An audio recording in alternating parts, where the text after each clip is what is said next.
Yes, student. Today I am sending some revision question related to the chapter first of your half yearly exam. This is the revision question for colligative property. This is an idea how to prepare that chapter for the midterm exam. Okay, and the revision question is not. It doesn't mean to you are getting the same question in the examination. It is just an idea, so you have to follow this question very carefully. Okay. First one is the what is colligative property. Here what you will prepare, what do you mean by colligative property? You know the colligative property which depend on the number of the particle of their solution of that solution. जो number of particle of that solution पे depend करे, that property is known as colligative property. Not about their physical state, their colour, their density, so many other things, but it depend only on the number of the particle. And you know, you in this chapter you have to prepare the 4 different colligative property. What are they? First of all is the relative lowering of vapor pressure. Second one is the osmotic pressure. Third one is the elevation in boiling point, and fourth one is the depression in freezing point. So here you have to write the definition and write the 4 different colligative property.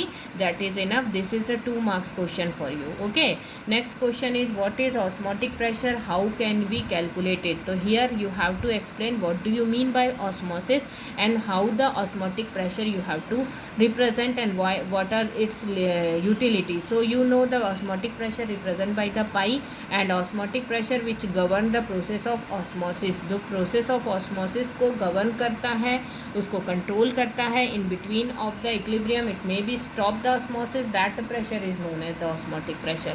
So you write the definition and then you represent, it can be denoted by pi, then you write the formula pi equal to CRT, and the small derivation behind it you have to write it. Okay, and how can we calculate? Then you have to write that derivation, and by that derivation you just clear it by how can you calculate the osmotic pressure. When you are writing the derivation you just write the statement also, because this is the board examination, only derivation is not enough to get the good marks. Okay, now the third question is define azeotrophs and isotonic solution. Here you have to write only the proper definition, because this is the 2 marks question and each of the definition having the 1 marks. Azeotrophs means having the constant composition, जिसका composition constant होता है, that word is या that statement या that sentence is very much important. Rest of the thing you have to add, but the composition is constant, you must be right. Okay,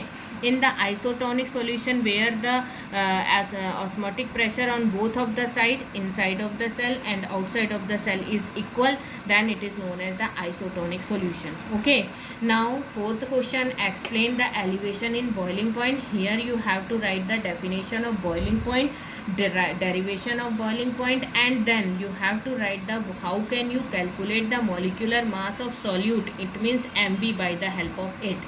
The proper derivation and the formula you have to derive it and you have to show it, then you will get the complete marks of this question, that is the 3 marks. Okay, now what is Henry law? You first of all write the Henry law, then you write their mathematical statement about the Henry law, and then you have to represent the Henry constant, that is KH, and where it is increase and where it is decrease, there are the 2 different factor related to it, you also mention to that things. And then 2 application, any of the 2 application from your book you have to write in this question, and this question also having the 3 marks question. Okay beta, now you read this sentence, please solve the NCERT numerical question, especially formula based. It means इसमें आपको formula based केवल numerical question की practice करना है. First of all you solve the in-text question, क्योंकि I think I will give the most commonly I will see the board exam, the in-text question always you are getting in the board exam question paper. So first of all you solve the in-text question and then you go to the back exercise, but the very long and numerical question you are not required to worry about that. You have to solve only the short and formula based question. You just try to give the complete answer and proper unit with that answer. Okay, so students please follow this instruction and prepare the first chapter. What is the first chapter for the midterm exam? Solution chapter. Okay students, please follow the instruction. Best of luck.